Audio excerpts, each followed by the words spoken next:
Good morning! Welcome to our morning devotion.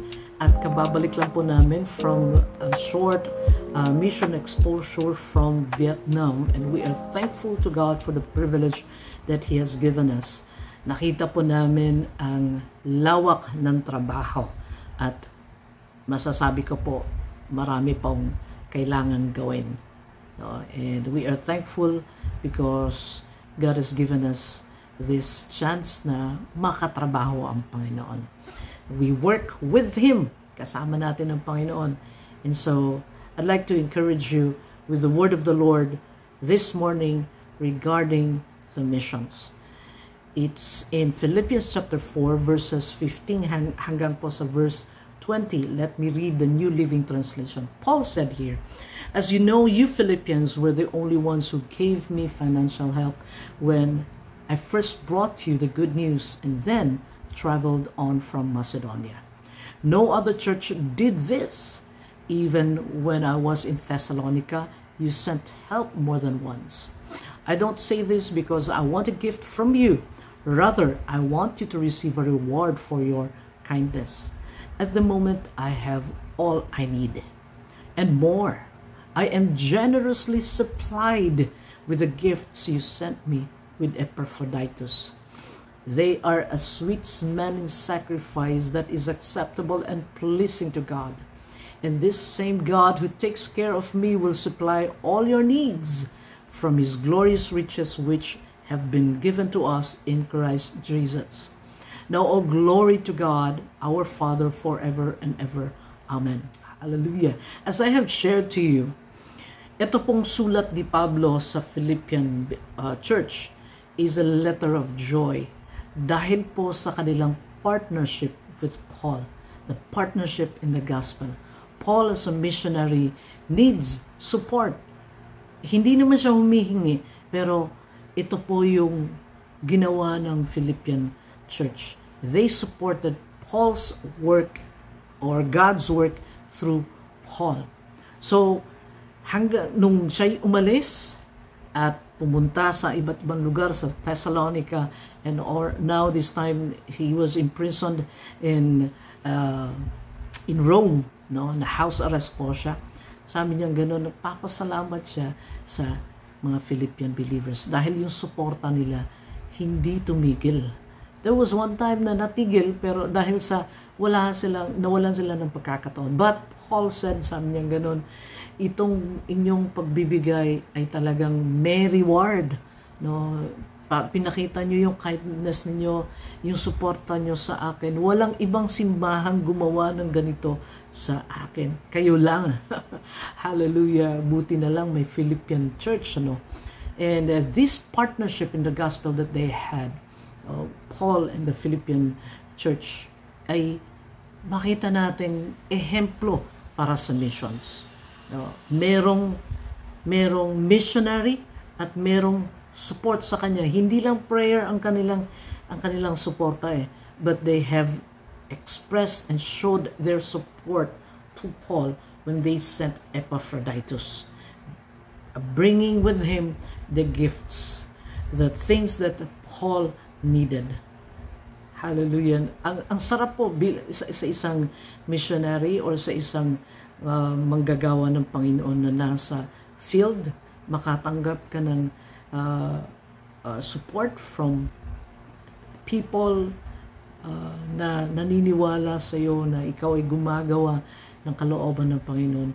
Sarap po sa pakiramdam nun. It comforts us as a worker of the Lord, and it will give us the courage that all the more we will do things, no?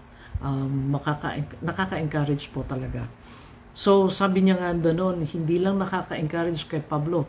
In fact, in verse 18, yung gifts nila, ang sabi ni Pablo, he described it as a sweet-smelling sacrifice.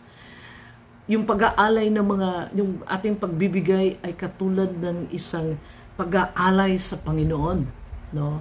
And it's a sweet-smelling aroma, mabango para sa Panginoon. Hindi lang nakakapagbigay ng comfort at encouragement sa missionary, but it also pleases the Lord So be generous. Let's be generous. No, especially in the work of the Lord.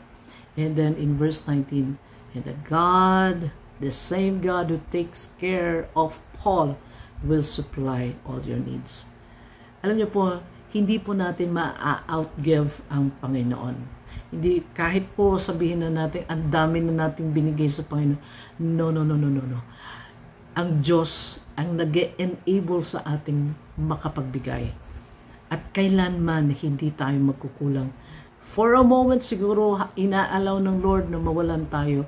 That is because He wants us to depend on Him all the time. Hindi natin makalimutan. Huwag natin kalimutan po mga kapatid na ang Panginoon ang source ng lahat ng ating mga pangangailangan. And so, once we give to the Lord, He will supply. At hindi tayo magkukulang kailanman. Amen.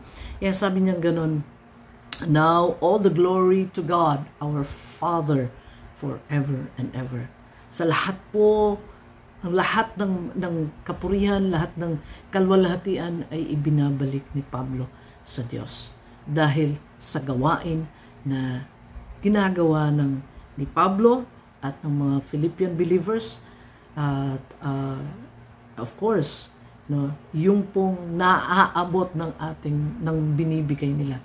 Alam niyo po mga kapatid, sa verses 20 to 23, dito po natin makita na merong resulta ang pagbibigay nila. Sabi niya ganoon, give my greetings to each of God's holy people, all who belong to Christ Jesus.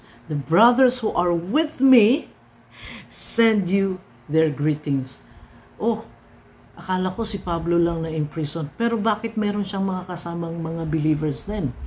And dahil, sabi nga nila, no, ang ebanghelyo po ay hindi talaga mapipigilan. Si Pablo, kahit saan siya mapunta, matabi ka sa kanya, kung unbeliever ka, ay ikaw ay marireach niya.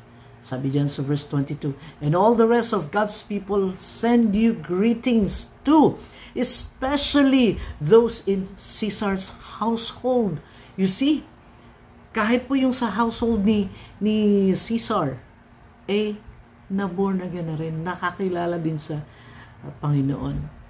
Once we give our support, once we let the money or anything that we give out to the support of God's work, ito po ay parang seed na pag itinanim ay tutubo at magbubunga. At nagbunga po yung pagbibigay nila.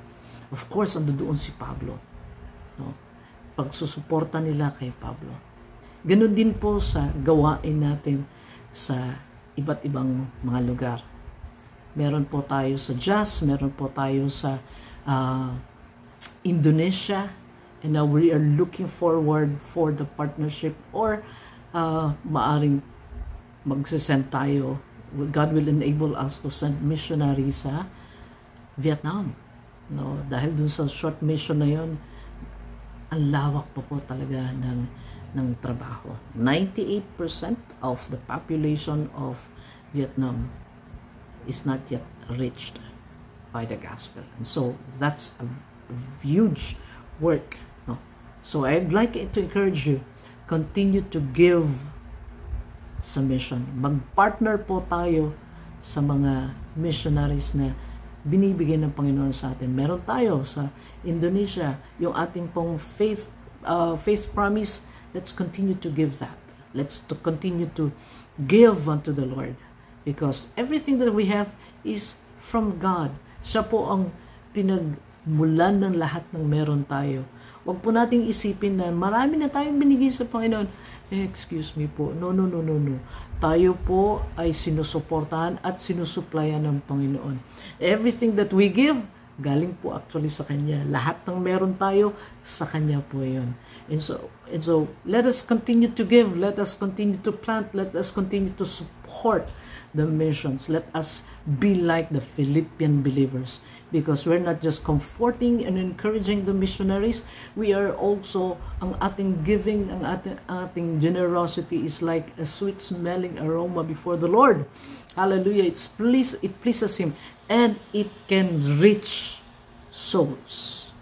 Amen. So, napakaganda po ng salita ng Panginoon. It's a reminder for all of us and an encouragement to let us continue giving. Let us pray.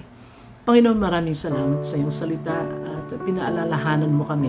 Hindi kami mapagod sa aming pagbibigay at pagsusuporta sa kung anong gawain na ginagawa mo, lalong-lalo na sa ibang bansa, sa ibang mga kultura at sa ibang mga nasyon.